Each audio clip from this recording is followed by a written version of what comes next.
Gather round, dear patrons, and hear the tale. The heroes of prophecy, of hoof, horn, and scale. The story begins with a boar tainted by titans. It plagued the countryside. So I, the great bard Kyrah, summoned heroes to collect its hide. After 5 groups of saps seeking fame and glory, who all the great white beasts turned mushy and gory, the prophet cried out, a vision, a portent. A summons to another 6 was sent. First of the group, a white bull named Orsino. Slender and smart, though his past he did not know. Next up Helios, not the sun god himself, but a poor cursed fey creature, a satyr, not elf. Alaris, a nymph, praising the sun god, not the party friend, swore an oath of vengeance. The heart of a dragon she will rend. Remy, the centaur demigod, industrious and strong, would not let caution or good sense make him think he was wrong. Almost done Scorpius, a cursed Medusa, loves to hair toss, clap back, and cheer hallelujah. Last but not least, a marble golem named Yasena, armless and cunning, seeking to restart the Dragon Lord Doctrina. Thus our heroes did gather, collect, not knowing each other, but showed respect. Although they listened to Kyrah, the totally human bard, sooner would they treat her to be feathered and tarred. For during their fight with the great mythic boar, Remy the centaur, the beast almost did gore. Though much doubt was offered, balked, and even threatened, this bard stayed true to chronicle the legend. This group and their scouts routed, harried, and fought, and hard-earned the bounty for which they had sought. With its last dying breath, it declared a great doom, speaking the words of darkness that the fates already did loom. An offering was made, but which deity would receive? Any guesses? Come, come. Give this paw some reprieve. 'Twas Thylia, the great mother, and most would not think it. To each hero given a charm, a divine trinket. Off they went, not a moment to spare, to the oracle, to Versi, to the prophet's lair. Seeking the truth and free her from bond, set forth by her father, the Titan did respond. Sidon's followers, the Order, had captured the scene, though they quickly crumbled once her rescuers were seen. Remy, always bold, rushed bravely ahead, till a rug popped up and almost made him dead. Out of the water, a hag made a dash. The sea witch came out like a dolphin, making quite the splash. Though our heroes overcame nary a doubt, they indeed handled mightily this surprise bout. Versi, having been saved, recounted 3 heroic tasks. Relight the forge of Mithril, craft godly weapons, and drink from dragon horn flask. Each hero got a personal date with the oracle, who revealed more of their fate. Given such matters are close and private, these particular details I shall not desecrate. Finishing this chapter, I noticed a great flaw. Nothing bound these heroes together save for their spite. For me, so that their icy hearts might a bit warm or thaw. An oath of fellowship was offered, a pact, a treaty. Never before had I seen such resistance, like a bunch of school children too afraid to dance. So I explained, alleviated, elaborated, and pled that they worked together with no fear of betrayal, mistrust, lest they wind up dead. Alas, the oath was sworn, though my morale was haggard and worn. We headed to Astoria to drink from the dragon's horn. But first, another summons was sent. My brother Pythor needed aid from the heroes to be lent.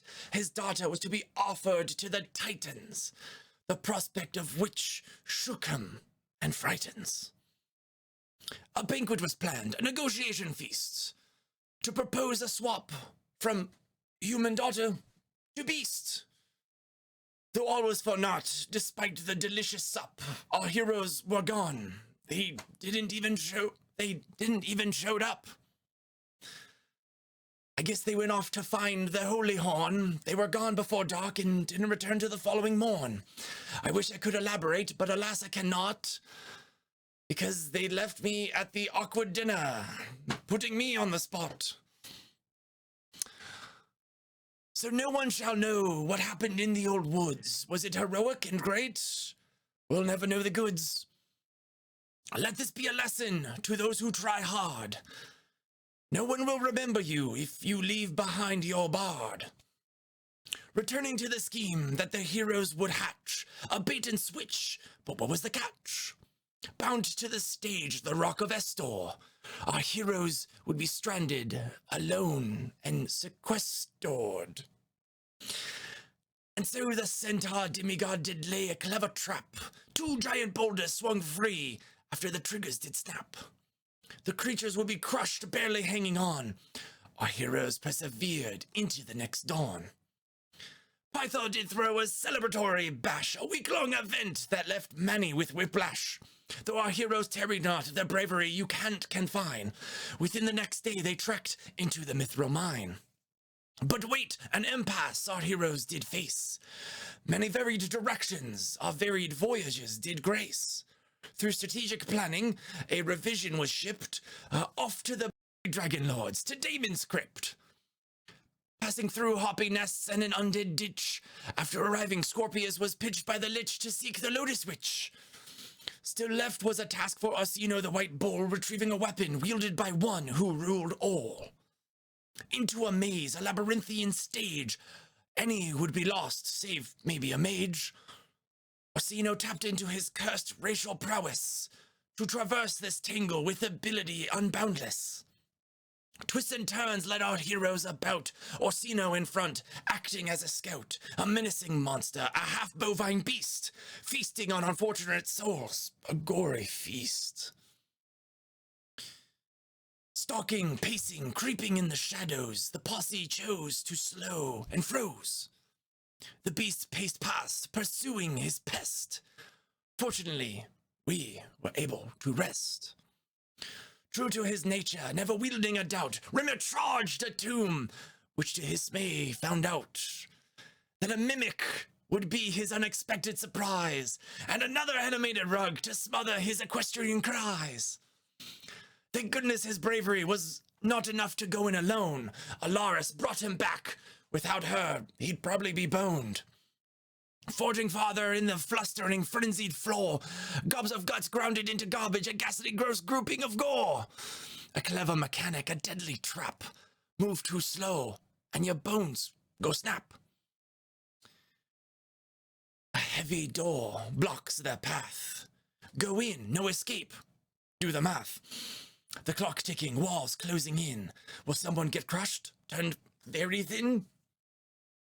The nymph cleric Alaris, hoping to overrun, proved on that day that she would not be outdone. Pushing and straining, she prayed to her son, wielding the strength of not 10, but 21. Wide the door flung, allowing escape, before anyone was crushed like a grape. Inside the chamber, this palace of death, was where the maze monster would draw its last breath. Arising from his tomb, Alexander did bellow to one who Dragon Lord, who we call Orsino. That his armor was stolen, the location not to ponder, for it was far off on the island of yonder. With Orsino preoccupied, thinking about his past, distributed were the treasures, powerful and vast. A breastplate for Helios, the ever-plucky druid, a shield for Remy, and an axe was kept owner fluid. Leaving the necropolis, now headed to the mine, Lutheria invaded their dreams, the dreaded Titan swine. When our heroes awoke from this forced nightmare, all was not right, weird beyond compare. Remy was frightened, thinking to be betrayed. Poor Scorpius, tired, crying, afraid. Yasena thought she has the strength of a frost giant, and the rest, to their oath, were faithful, compliant. Great care was taken to assure the sanity returned. Fellowship like this can't be bought. but earned. To test this challenge, their mettle, their chops, they faced down a pair of Cyclops. A royal interception, a regal request to cast a summon to the six to be his guest. A wicked storm over Mitros does loom, if not stopped, could spell doom. I can't believe I'm seeing this, my loot, my sacred treasure, this satyr minstrel strumming it to his filthy pleasure. The heroes, for all their spite of me, rushed to assist. Though he quickly fell, I was quite pissed. After that spat was sorted, a small delay, arriving in Mitros was less than okay. Immediately upon stepping foot, lightning crashed down, almost turning to soot. Rushing to shelter deeper into town, a hasty audience was made with the crown. The matter at hand was to appease the Titan. The options laid forth did not bring faith or frighten. Time running short, no money to spend. The less evil option was selected to defend. We, four gods, stepped in to offer up our power, to end the great storm and dispel the torrential shower. A light of hope after the darkest of dawn, a noble sea vessel, a legendary icon. The king sends the six to find the ship, for only the heroes of prophecy could survive such a trip. Though before they could leave, they did walk around, and Scorpius was almost put 6 feet underground. Let this be a lesson, for a kick, or let this be a lesson or a kick to the groin. Don't get on the bad side of the lady of the coin. Thrice now I've mentioned the Mithril mine. Finally they traveled there by feet and hoof, goat line and equine. Tucked behind the falls of Archelon lies a treasure greater than the light of the dawn. Covered by the sounds of the water's great roar, and unlike their first fight against the great white bull, our heroes were first to charge into the bloodbath, though 'twas I who had the last laugh. To you, my good people, I'll let you know, the heroes were going a smidge too slow, and though I was bound by the 500-year oath to watch and groan, there was nothing said about the magic items with minds of their own. Flames licked around corners, their hunger a death knell. They quickly became mourners, hundreds of troglodytes flung into hell. It wasn't fast enough, our first death occurred, and any others before that I personally hadn't heard. Come quick, come help, fetch the life clerics. Oh no, gods, no, poor Elaris. Blood-spattered walls, red everywhere. Orsino flew into a rage, a bovine legionnaire. Charging into the darkness, ire unseen, he did not witness a fate intervene. Alaris was risen, no longer deceased, Lutheria's hold on his soul released. With souls rebolstered, morale on the upswing, they stumbled upon the troglodyte king. With no challenge and great expediency, they demolished the king's riddles 3. The reward, a password to the lower floor. To get there, they would use a moving door. Descending deep, they delve into the depths, discovering devil dogs and dealing them deaths. Before them in lava lie the guardian of flame, whose servitude, enslavement, the dwarves she did blame. Offering information from time most ancient, however only on her terms, for she was quite patient. Before their alliance could achieve furtherance, out of the darkness charged a Cerberus. 3 hungry heads howled, barked, and snapped. The chosen ones were prepared, ready to adapt. Orsino came forth, fueled with the power of fate, and with a great guiding bolt, marked today its expiration date.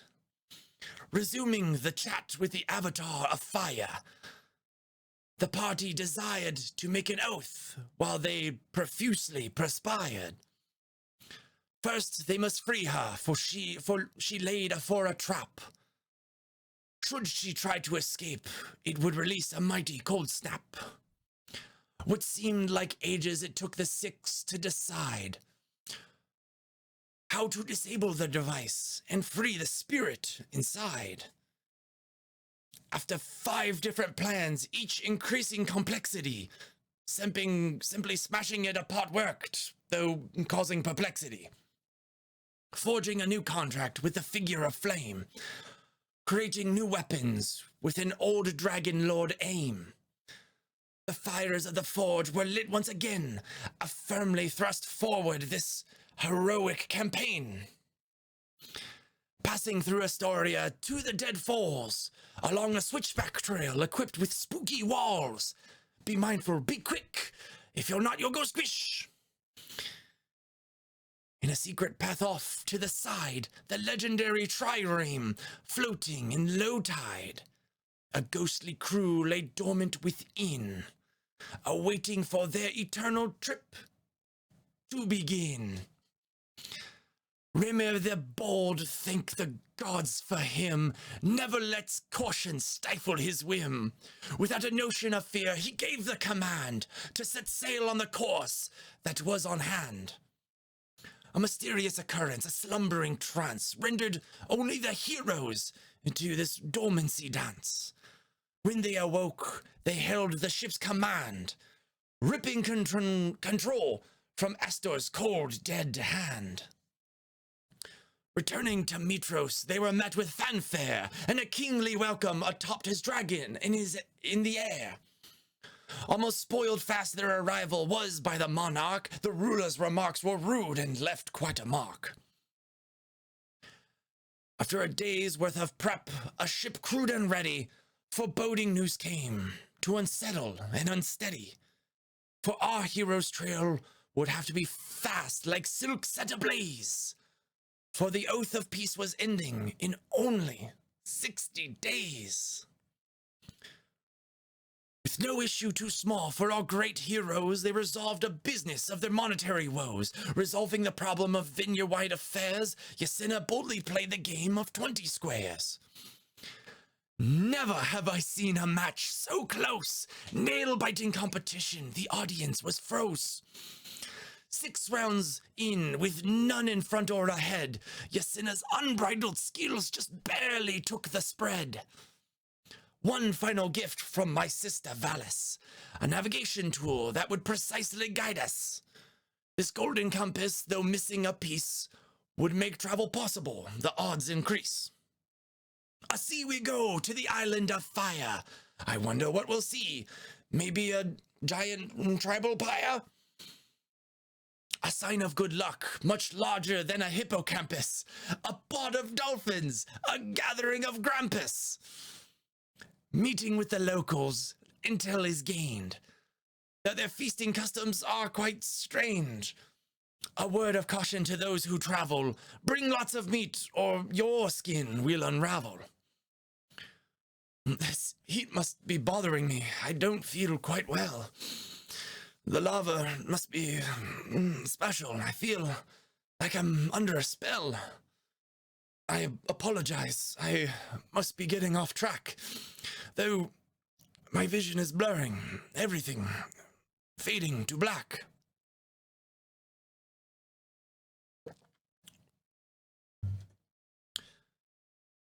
Waking up, we're back on the sea, screaming away from Fire Island like a loosed banshee.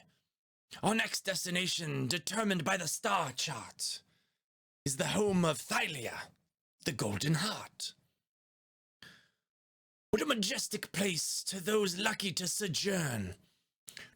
Rekindles the will to live with a slow, steady burn. The 6 gathered round the great mother tree, gaining insight on trajectorial inquiry. With constellations demystified, locations discerned, a quick hunt for mythic beasts for their plunder to be earned. The Golden Lion was the task on this trip, thanks to the Mother Titan's somewhat cryptic tip. The prey found them first with a pride of queens. Our heroes tried to survive by any and all means. Through might and power, both divine and arcane, the king cat was forcefully bound, a now detained thane. back a sea on the deck of Ultros. When did we get a dragon egg? How did no one disclose? At any rate, it's hatching. What a majestic sight! This metallic baby waking, a joyous draconic sprite. Orsino took hold of the matroness call. The brass baby bound, a copacetic thrall. For the first time in over 500 years, the oath of the dragonborn intoned, followed by uproaring cheers. Early in the morning, before the standard routine, a mighty storm came out of nowhere that would splatter your spleen. With hatches battened down and sails withdrawn, the crew and the heroes used both brains and brawn.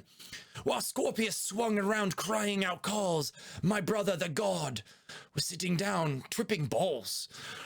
Thankfully, the rest were there to pick up the slack. The only loss was a day, which is a small setback. Off our heroes went into the isle of Yonder. The task at hand needn't long ponder. Orsino's lost armor, which was stolen by Gaius, and the Antikytheria's cog, far from superfluous. Rowing ashore, they met Sidon's order, unclear if to meet or parley, or to be a boarder. Purpose was made clear with a sudden command. Surrender themselves was their abrupt the demand. Gesena responded with a reply concise. By the power of her lute, she summoned an elemental. Nice. Alaris enchanted their minds, making them think again, lest they be courageous and be vain, pain, and be vain, pain, pain? Vain, bane, pain, whatever. With the threat rendered moot, they sent forth to spy, seeking what lay ahead and what traps may lie. A covert message, a secret rendezvous. Was Lutheria's own lieutenant an ally anew? An offering was offered, but they noticed something off-key. No strong agreement was made. We'll see what may be. A dragon's roar, Gaius's mount. A quick escape before he can recount.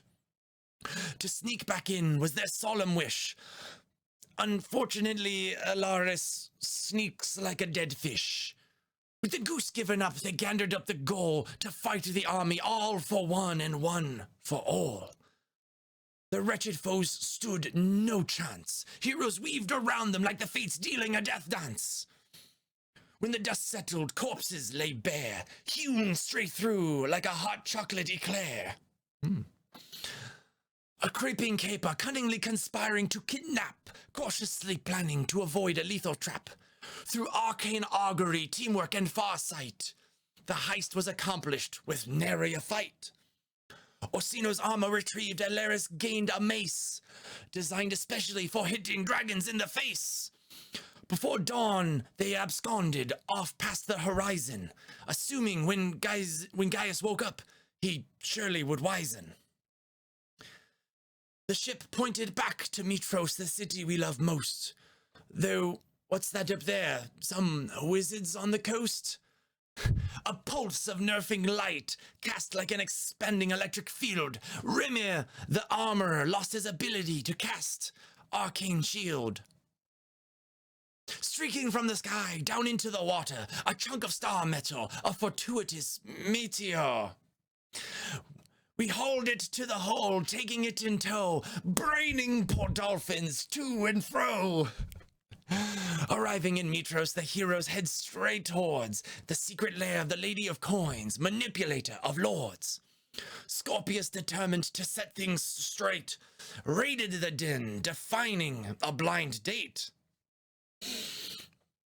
Through a mile of mentors and acidic gas, Orsino's foresight allowed them to safely pass. Up they went to face the Queen of Thieves, with the clopping of hoof steps and the clanking of greaves.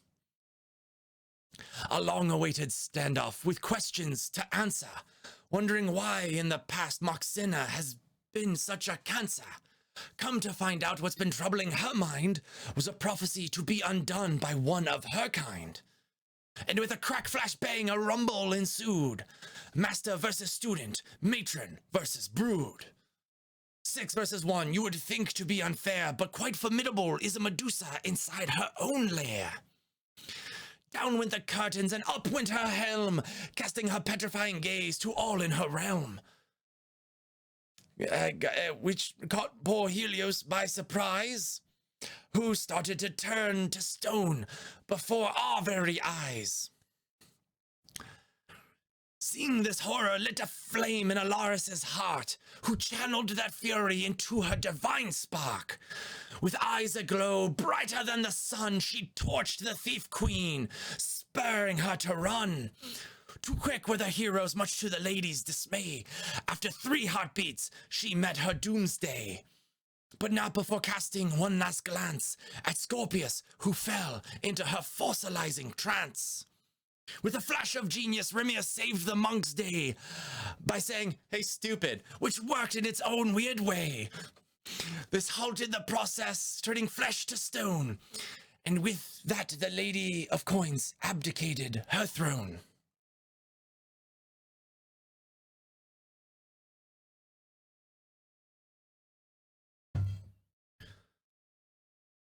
Going through such fights, people often find clarity. Orsino sought Aesop to clear up his insincerity. After 500 years of living lives blighted, 2 kindred souls were finally reunited. Back on the sea, atop the Ultros afloat, for some reason Helios, to me, sacrificed a goat.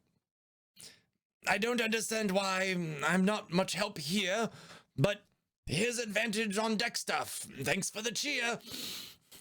To the island of Fates, our heroes did travel, to ask the old hags many questions and their pasts to unravel. Through molded venison cookies and boil-popping hugs, our heroes learned much while the hags devoured lost soul bugs. Helios, we found out, was a curse upon death, who thrice would draw their final life's breath. Their sheer existence would unravel the seams of the tapestry of fate of the Lady of Dreams. Yasina's soul, Andromeda by name, was raised, hidden by the fates, so Sidon would not maim. While just revealing these truths was not enough, on an egg they poured ichor, a putrid slough. No ordinary egg was such an exhibit. This devious act any good soul would prohibit. For this egg came from dragons, the rarest of category. To corrupt one would put you far from glory. These queries were asked, offered, and dispensed. With one particular question was left bare, begging recompense. But through unknown magics of time, a redo of sorts was admitted. The origin of Narcissus was resubmitted. The hag's answer redone, Narcissus was a titan before a god, which unsettles me because he's my brother. How odd. The next set of questions came with a hefty price. The head of the Oracle Versi, which even to Orsino was not very nice. After some time and group deliberation, our heroes traveled to the caves to sate a fixation. Manticores, demons, and depths quite desolate. For some reason, they summoned a great elephant, who crushed to the ground, shattering its legs, then contemplated its fate while it screamed in pain, weaving its threads. Having settled their minds free of debate, they returned to rebate the hate the fates did dispensate. Suddenly, as if this bout wasn't enough complex, out of nowhere was summoned a zombie T-Rex. Alaris came barreling in with death in her eyes.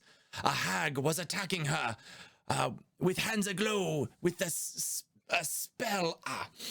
Orsino was there to save her. Perhaps he prophesized. He cancelled her cast and then gave her hell. Much maneuvering was made, a monster mash of magic in melee. Madam Kyrah, the Minotaur mustered a most mesmerizing mystique. Many moves were managed, making monsters most meek. And after the allied ancient alligators agents did much achieve, the wondrous witches were wasted, withdrawn into the weave. Which verse he now commands, interprets, sees, Madam Kyrah. Oof. A wondrous side quest and an artificed adventure. Mr. Nibbles, Remy's accomplice, under indenture. Traveled deep into the depths under the cave of the fates, and after a fashion came upon dire straits. Granny Mortar lives, that treacherous cur. We had thought that Kyrah was currently her chauffeur. Alas, she breathed, her mission unclear. Mortar's mood was quite austere. Off Mr. Nibbles ran, dodging left and right, after stealing her eye, which granted Hag's sight. Deeper and deeper, he fled into the dark, so brave and daring, like a furry Lewis, maybe Clark. Driving past dark dwarves and fiendish foes, the homunculus helper stumbled and froze.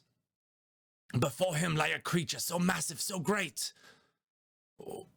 that was being mined for something, maybe bait? Squid-faced creatures were harvesting its brain.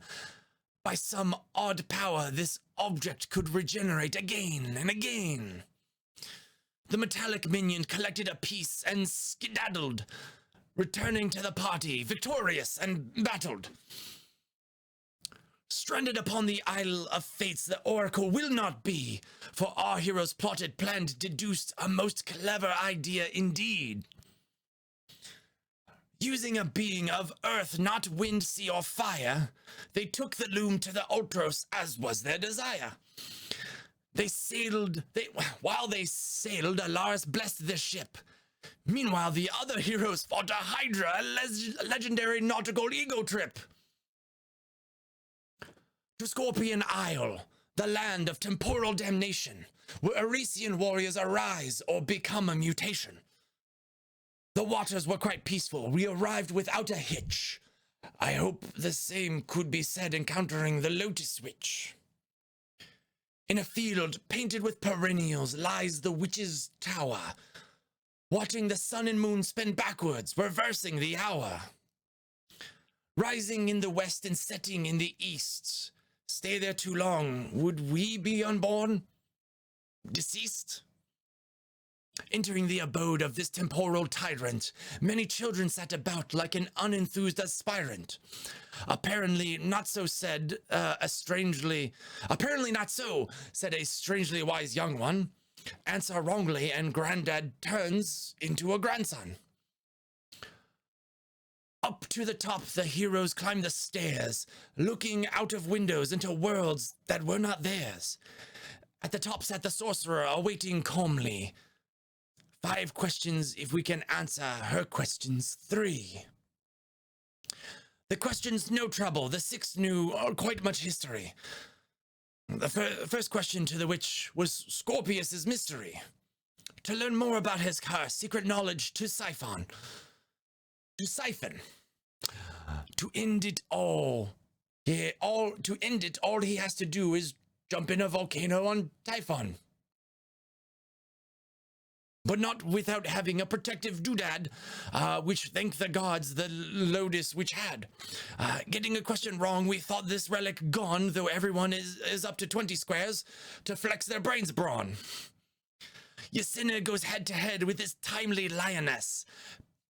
Paced neck and neck, but loses to her highness. A second offer offered for item compensation, the terms to reinstate her Isle of Time station. Another go at 20 squares was insisted. Such a magical game where competitors go unassisted. Again, the 2 traded victories, often ending in ties. But this time the marble maiden won the coveted prize. The witch took the loss with style and grace. They bid the heroes get out of her face. So they promptly left without a goodbye or adios, and set sail to the garden isle of the god, not Satyr, Helios. Arriving, we are graciously hailed by Cyclopes. Cyclopes. Invited to a feast, never a thought to say nopes. Riding up an elevator, passing by pachyderms, the barbecue began and also started the talking of terms. Alaris confronted her most holy figure, who wrought the temple and the forest disfigure. With no means to deflect or distort the fact, the sun god began to transform and attacked.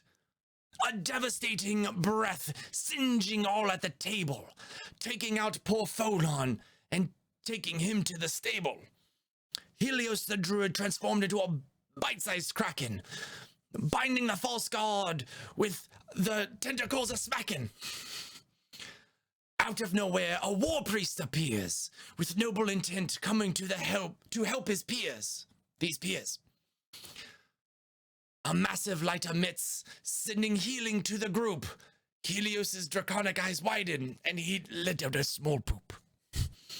A brutal beatdown ensues, stunning the solar deity, forcing him to flee with his draconic ability. Helios flying away, Alaris paced forward, releasing a mighty blast, sending him shoreward. Signing autographs for the priest who adored the heroes of the hour.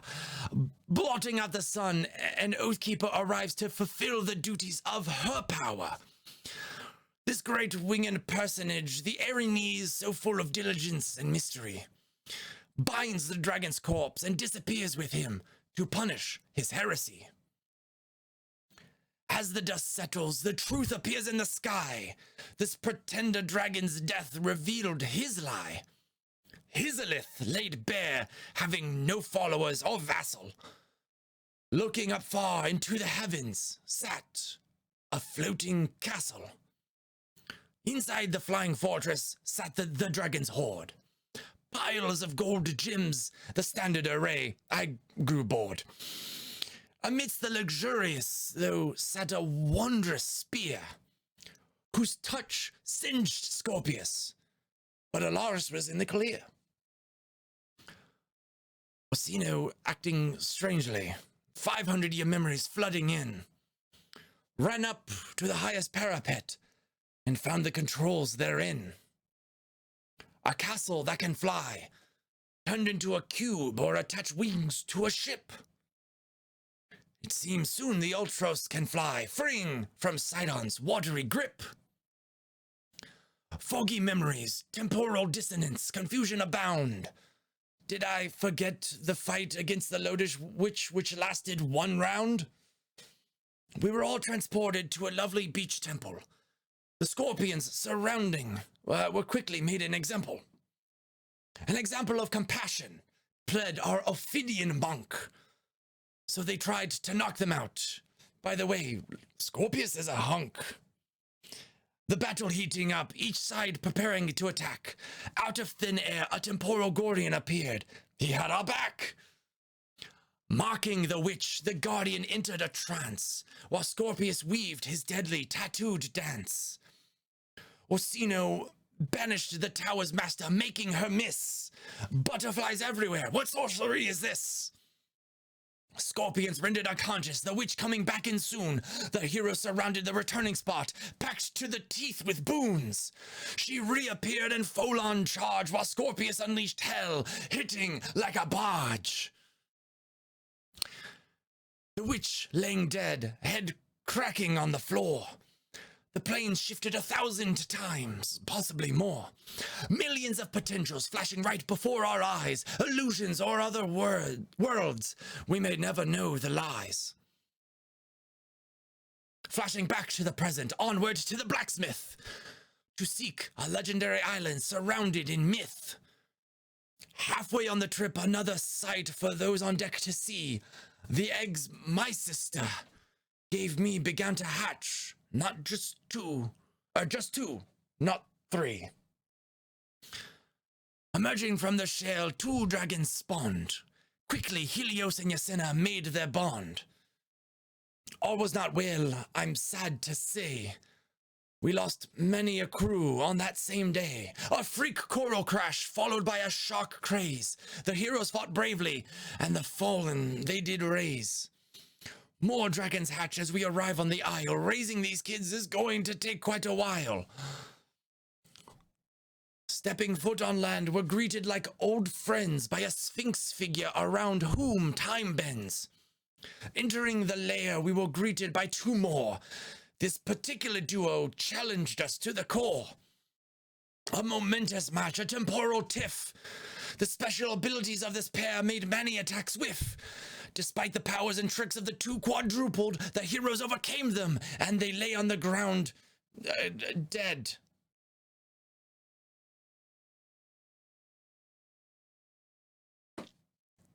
Deeper inside lay a stone door, which inside time offers much more. What seemed like 5 short days for the crew became 5 years for the heroes, and their dragons grew. The team on the ship once lacks either, upgrading the Ultros to need water and ores neither. Equipped with the fortress of the Dragon Lord, the legendary Trimream into the air soared. Many items were gained thanks to the god of the forge. A mighty blade, a magic cloak, celebrations abound, time to gorge. Off we went to the island of the dragon. Pythor was deep in his flagon wagon. The rock we land on, something in Pythor did awaken. Looking to the sea, we saw a carving of a kraken. Though the heroes were interested, my brother paid no mind. Grabbing his axe, you could feel his intent was to carve out Hexia's hind. Natives greet us, warning us of the verdant threat. In this jungle island, this'll be a fight you won't soon forget. Leading deep into the morass of tangled undergrowth, Remy was absolute in upholding his familial oath. Hexia, hidden in the haze, harried the heroes. Flitting through the forest, the fiend furrows. Led to the lair, the lizard lambast lamenting lore, barking about being bound to oaths she swore. Off in the corner played the music of a harp. The sight made Pythor's attention sharp. Before them sat Ophia, Remy's mother, with fear in her eyes. Hexia unleashed a cloud of poison from behind the jungle's guise. The jungle awoke, creeping, slowly closing in. Pythor went into a rage, hewing the growth impossibly thin. The heroes, besides the dragons, charged forward to bring Hexia down, wilting the forest around her, turning green life brown. The great green drake was clever with a bag of tricks, but the heroes brought her down like a bundle of sticks. As she fell, her body turned into a garden of flowers, and around her sprang up life like necrotic flowers. Many versions of her rose and fell, turning this dragon's lair into a dark green hell. Remy flies into the air, and Hexia rends him in twain. Upon the heroes, the centaur's blood falls in a red rain. After many draconic breaths, many were knocked out. Things were not looking good in this dire bout. The great green dragon gave Pythor a tail smack, scattering his body with the massive attack. Seeing the god of battle fall, fueled was Yasenna with ire, who commanded her to kneel, and then loose a bolt of fire. Weak on the ground, Helios stoked the bolt further, blasting through Hexia's chest, causing her to wither. That night, the jungle was filled with jubilation and delight, hundreds of elves celebrating their liberation from this blight. The destination was Typhon, the Maw. No, next destination was Typhon, the Maw. Valis brought back Pythor. Oh, goodness, don't leave just yet.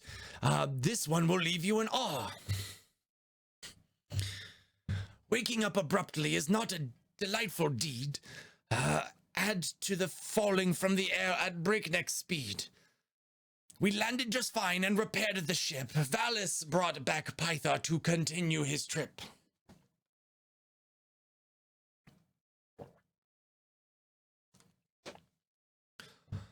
Approaching Typhon, the heroes gather intelligence. Creatures residing, curse, particulars, standard due diligence.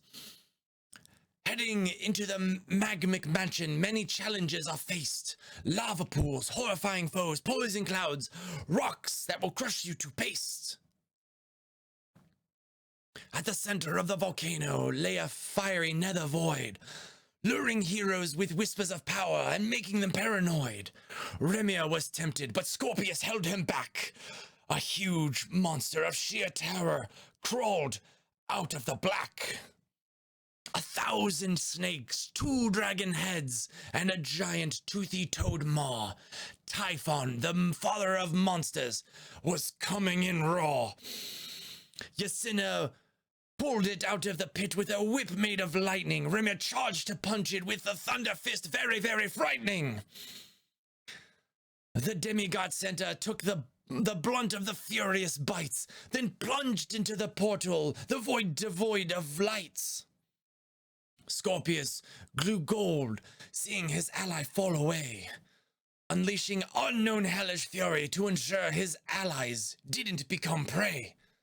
Typhon ripped, thrashed, and gnawed with all of its heads.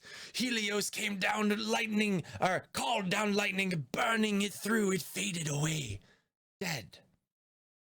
After a few brief moments of inconsolable grief, Remy glides out, taking back his life from death. What a thief!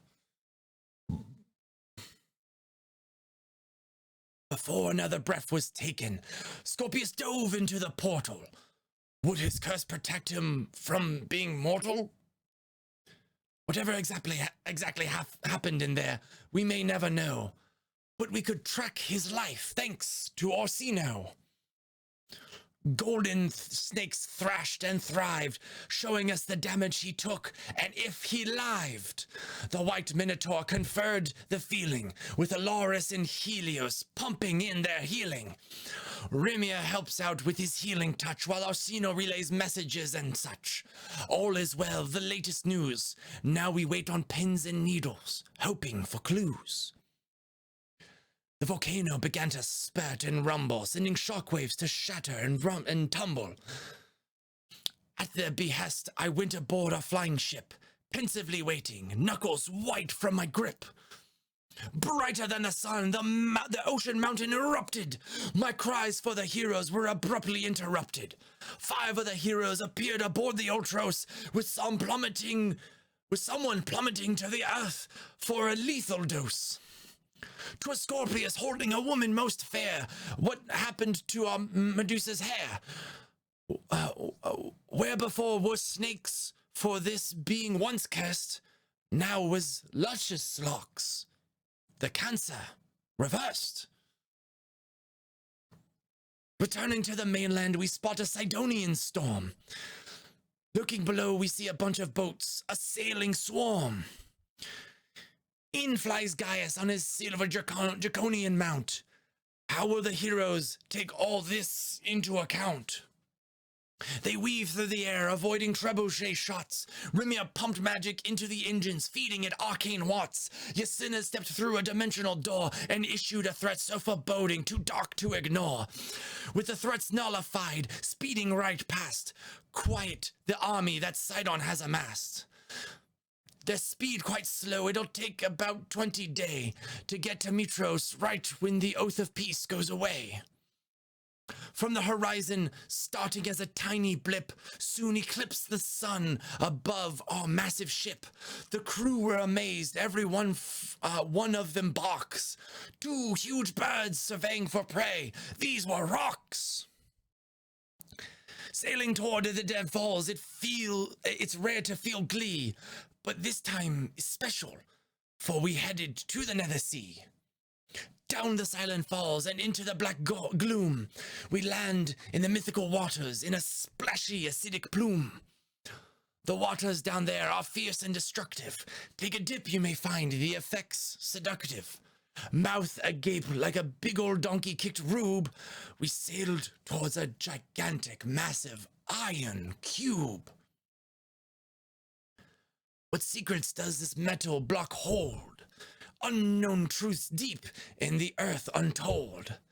Divining the truth is easy for Orsino, much knowledge unlocked for the heroes to know. What felt like the next morning, we arrived on a cell block. Prisoners abound, mouths so shut, Helios bound to a giant rock. The golden man scowled, loath to see us. We found the Isle of Oathbreakers. There wasn't much to discuss. Not too far away, 3 great statues stand, frozen in time, recoiling from something they could not withstand. A secret word, ancient in power, to unlock the cubes, the great iron tower. Atop the block was a door in a corner. Would going inside make some a mourner? Within these monoliths lay a great nether titan. What terrors are contained that would besiege and frighten? Stepping inside, we were greeted by strange golems. Friendly we may have seemed, but they were still problems. But we were still their problems. They stole our appearance when they struck us. Since we were mute, there was no option to discuss. Since they were mute, there was no option to discuss.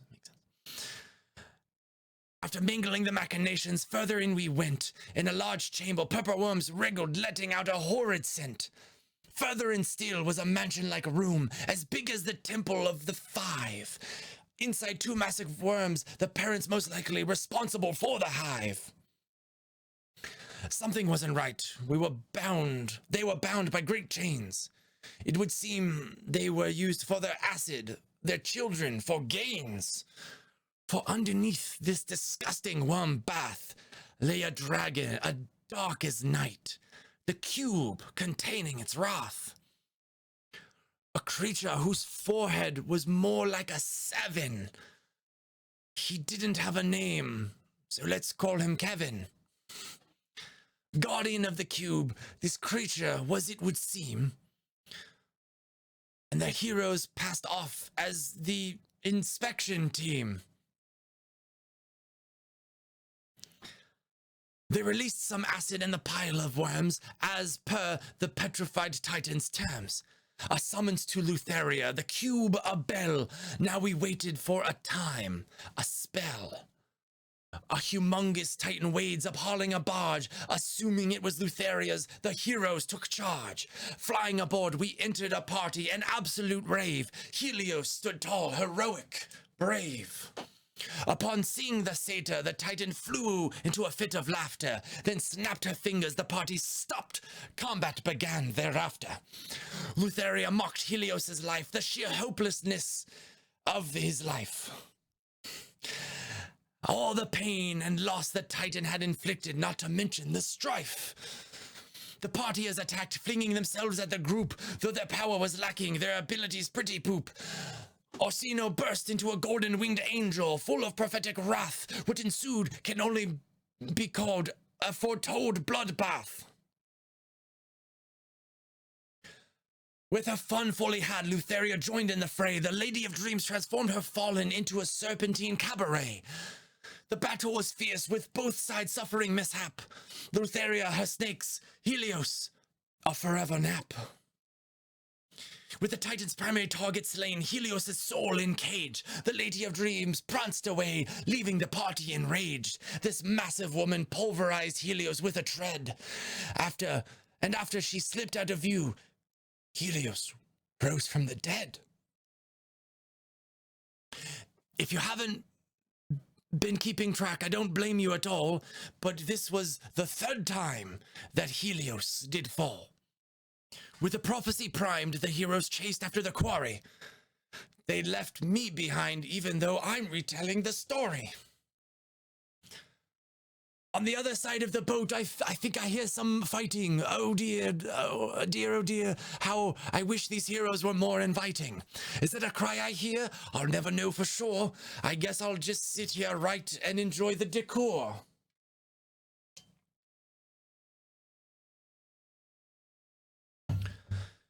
Getting tired of waiting, I decide to trek through the ship jungle. Hope I don't catch anything viral, or worse, fungal. All the trees began to fall away, melting aside, and the heroes gathered around a crystal scythe. Lutheria died? Plunder the barge, collect the loot. Lutheria's minions flew the chute. We chased them down with the help of Irenes, eliminating the threat imposed by these sleaze. They freed the titan that pulled Lutheria's ark. The poor Teleus was blinded and bound, deprived his spark.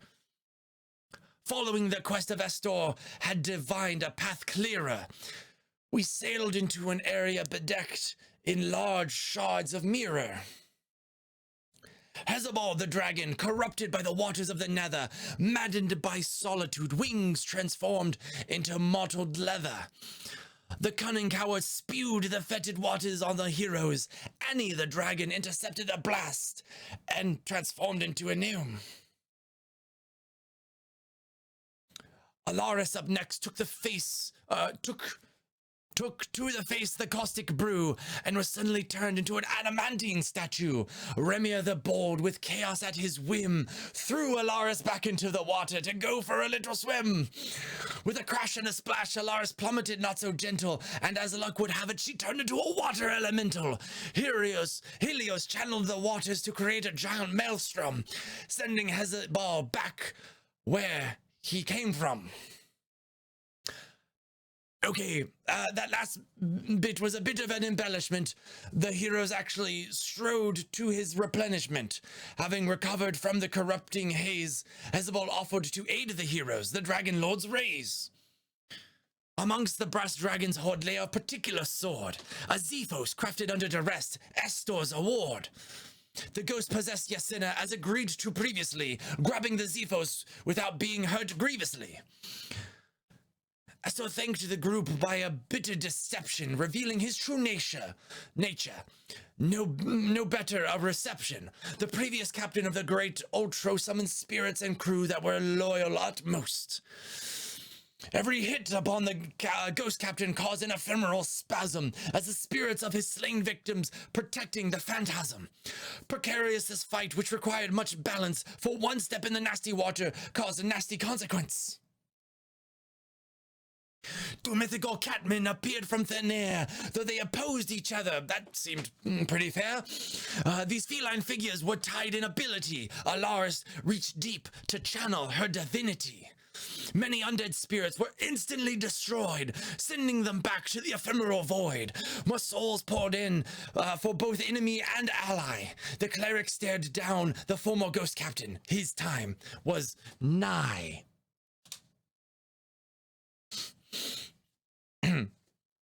With aim most true and damage devastating, our nymph erased Estor with a bolt most illuminating. The waters continued to twist and contort. Bodies of our allies transformed and did distort. Helios was warped into a kingly spider. Annie, meanwhile, became a provider of cider.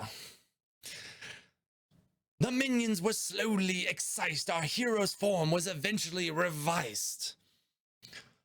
Flying out of the Nethersea cavern, we sailed past the sour vintage tavern. Alighting in Astoria, a sight stuns the crew. Our heroes immortalized as a great stone statue.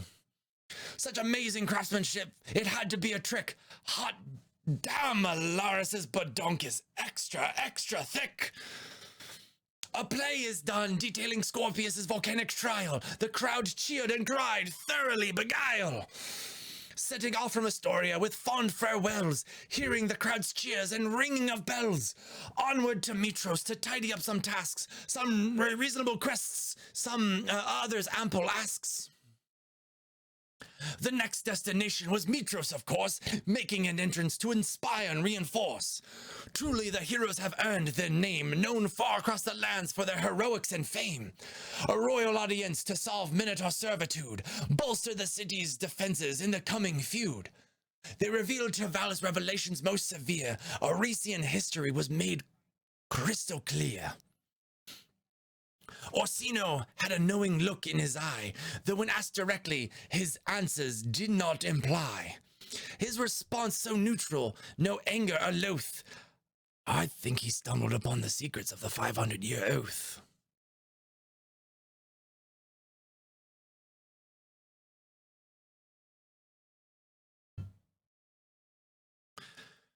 12 days remaining on the oath that brought us peace.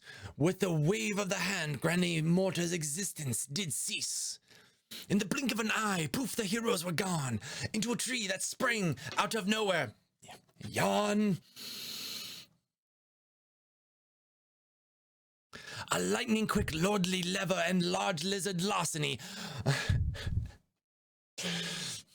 pop into the fire island to steer the king's staff and dragon artlessly. Easily done, the residents pose no great threat. I don't think anyone in the volcano even broke a sweat. A couple days back in Mitros, solving the problems plaguing the party most. After much campaigning, the Minotaur's freedom was at hand. Then another trip came about, one that was destined, not planned. To the Island of Women, the strong Amazons, whose deadly Kyrah were made from the sharpest of bronze. What great goal did the fated heroes have in mind?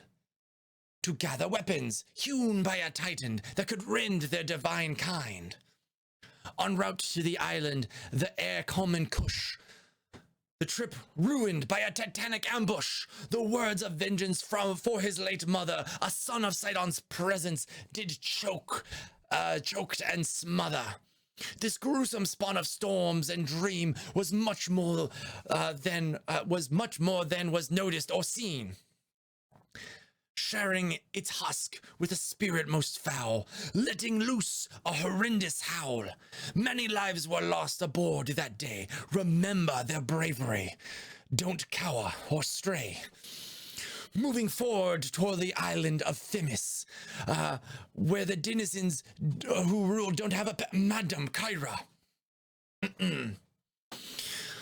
Setting down on a span of statues, the heroes inspected them in innocent peruse. Suddenly, the sculptures sprang to life. These beautiful bodyguards were sundered, causing no strife. Seeing the blade that Teleus made with edge so sharp, it stained the titans afraid. Down they delved into the cavernous depth, with walls so wide a titanic breath. Intent made clear for this structure morose. It housed the great Hydra, Polukranos. Hundreds of heads filled their great hall, the merchants in an agora shrieking and squall. This cacophony of terror attacked with great and terrible force. The heroes, undeterred, breached the den of the source. Spitting fire and divinity from our champions clashed. A blinding deluge of heads crashed, splashed, and gnashed. Orsino dove down the horror's great gullet. So brave and daring, for a second my heart did plummet. On the battle raged, flesh flying all around, our protagonist shouting tactics, deploying strategies abound. Out of thin air, Orsino appeared, bearing the blade the titans most feared. With caution thrown wide, the heroes bore down tenfold, hacking and hewing the Hydra till the body lay dissolving and cold.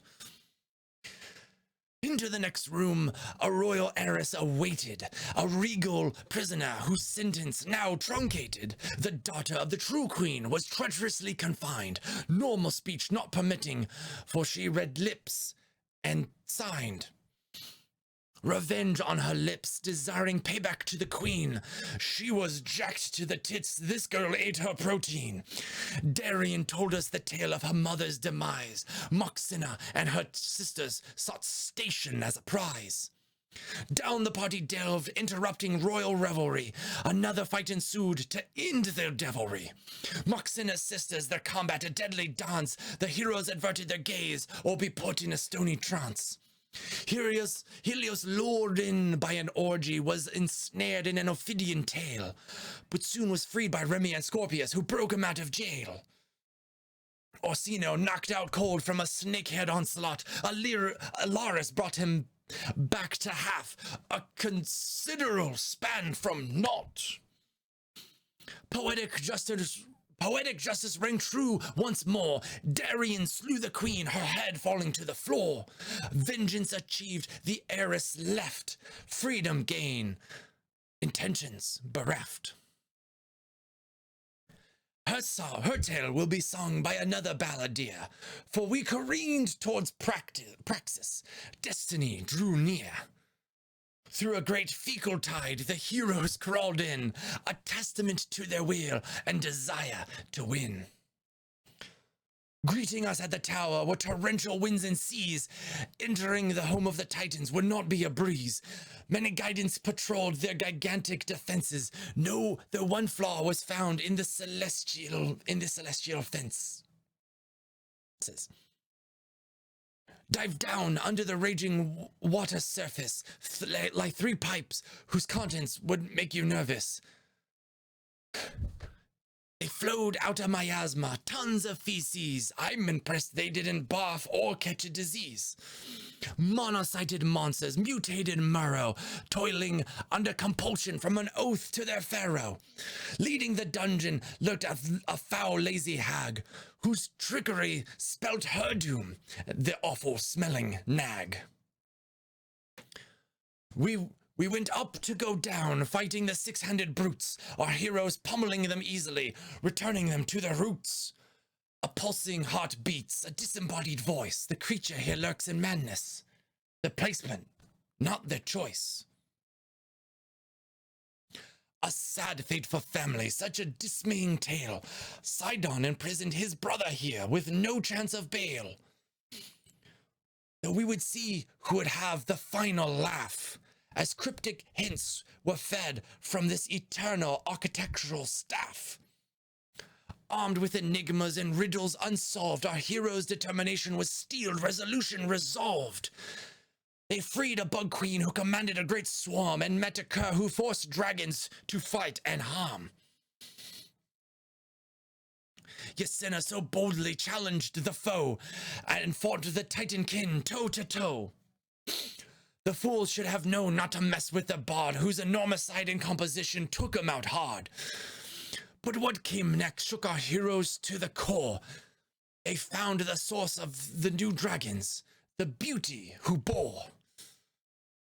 'Twas Balmithria, or a clone of the great Silver Mother, reanimated by the sinister Lutheria and her damned brother. Seeing this soulless shell forced down shattered all our hearts. Such anger and rage in our heroes, such emotion to move and inspire the arts. For their fury grew fast, seeking this legend's doomed fate. Ysena's grandmother leapt from her locket and made the mother again great.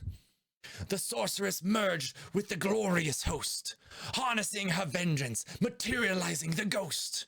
Cassandra and Dragon, with singular intent, moved to kill Sidon. They had some feelings to vent. Farther on they tread, enemies stepping to the side. Inside a room, a special plane, a land did hide. A thin ephemeral barrier, holding fast, maintaining equilibrium. For past this tower's heights and walls stretched on for miles. Elysium. Geigen's most tame excite upon seeing the troop. They invite them in, to turn them to soup. Nay, but of course, to celebrate their deed, for ending Astor's life, his bloodlust, his greed. This heavenly plain was filled with rare game, even the elephant with the 4 legs lame. To show their thanks, the dead gave them a symbol of service, to be used when they needed help or felt mortally nervous. Back in the tower, upward they climbed, doomed prisoners tortured to hear harpies as they rhymed. Through fire and flame they slew per the norm, never looking away from the Titan and his fury of the storm. To the top they ascended, meeting the final child, whose personality haughty and temperament mild. Sidon's favorite spawn, Chalcia the Wise, could be a non-obstacle, or their demise.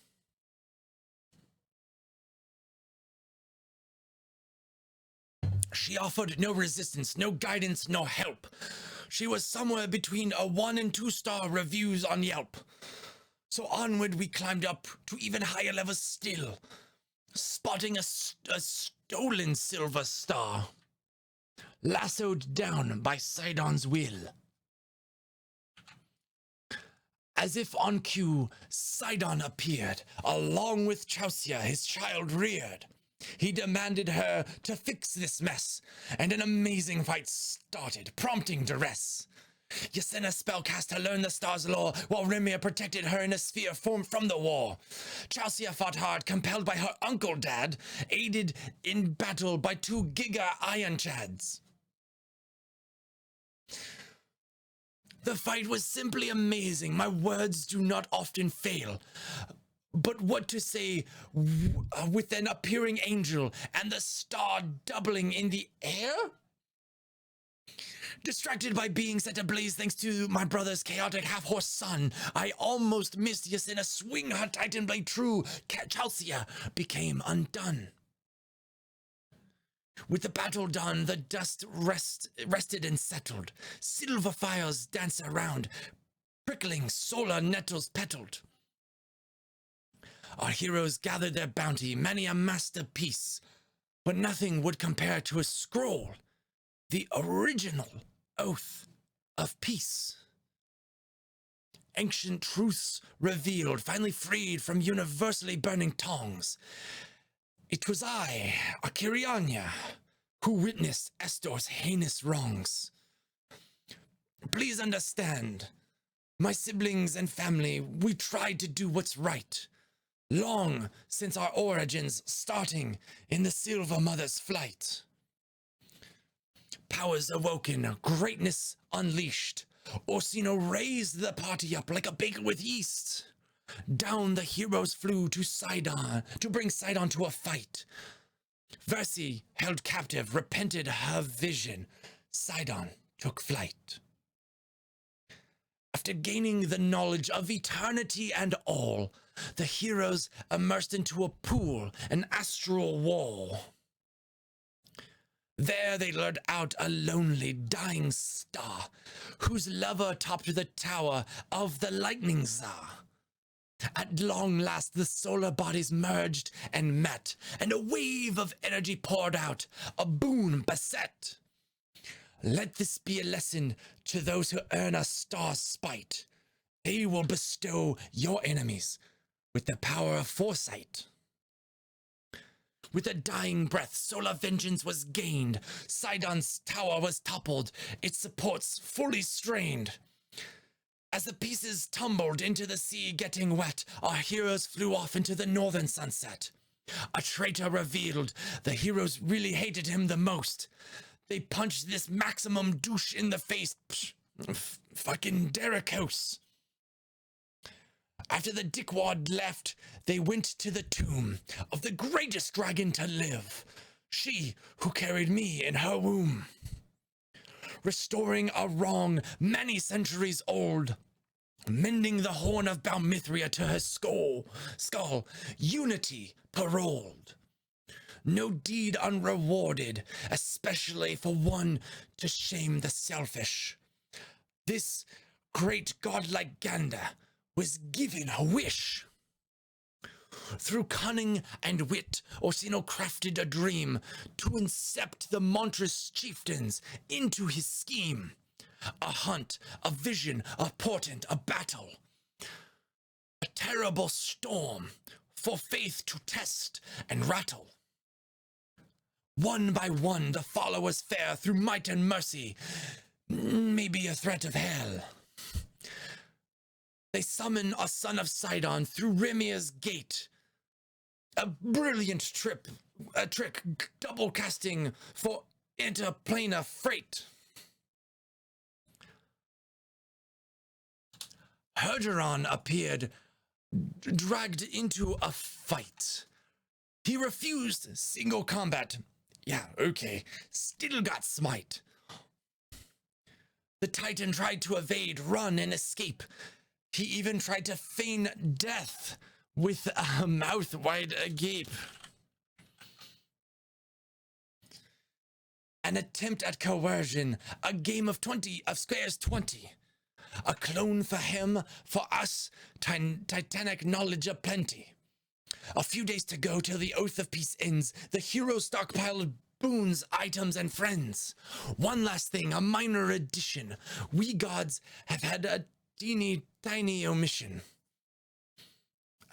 While ruling the land, cities, people, and wagons, we kinda never mentioned we were dragons, except for that part that I just mentioned. Whatever, it's fine. The 5 centuries oath bid our mouths shut, hence why Parthor was stuck in a rut, why my sister led the city like a captain on the aft, why my father busied himself deep into his craft. Mitros is Balmithria, the two one and the same. A change for peace, for hope, it was just a name. While we lost our mother, a leader, a wife, you were freed from doom, despair, and strife.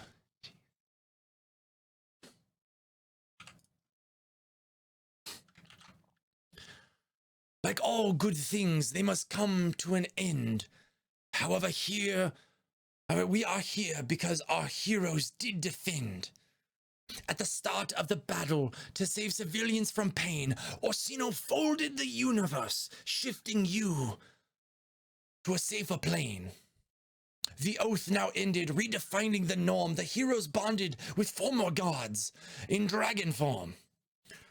As the storm brewed further, getting everything wet, Acastus' mount burst forth, the impetuous pet. Icarus the Silver had grown to a size never seen. The whole of the temple was the size of his spleen. The silver drake exhaled, freezing all in its path. It directed to the heroes its hatred, his wrath. Diverting some allies to stem the enemy flow, the rain around Icarus's huge form froze into snow. A great aerial battle ensued up high. One false move, and you would surely die. Gygan summoned, danger abound. Hoop! There they go, straight to the ground. Whoa, mighty blow straight to his wings. Down we fell alongside patagium strings. Crashing into buildings, they blinded the beast. To think our problems today, this was the least. Amidst encircling phoenixes and icy breath attacks, Icarus's abominable life finally got the axe. Why did the king's dragon attack us? What spurred that hate? A trip to the king was in order for a spanking or debate. The coward sat there on his throne, biting his nails. He ordered his lackeys to arrest the heroes through his baby voice wails. What a joke of a ruler to be cowed by a threat, especially one who forces dragons to age like a goddamn pet. With his rod of control removed from his grasp, the stone colossus was freed from its earthly grasp.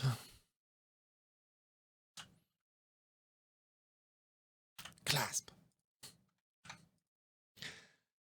Not a moment too soon, the enemy came well equipped, a metal monolith, and hordes of harpies. Who didn't they conscript? A bolt of lightning straight to the Titan's temple on high. The Lord of Storms himself walked out, face smug and wry. A final challenge, a battle of conclusion. Time for our heroes to remove this tyrant's delusion. A tyranny of dragons coalesce to end this Titan's reign. Celestials descend from the heavens to unleash some pain. More and more angels taking this fight from impossible to very hard. A gratuitous thanks to the viewers and a certain Satyr College of Eloquence bard. With jaw-dropping coordination and fantastic prowess, Sidon was stunned and brought low by the martial enchantress. Wielding Titan's bane, Yasena swung hard, decapitating the cur. Praise be this marble bard.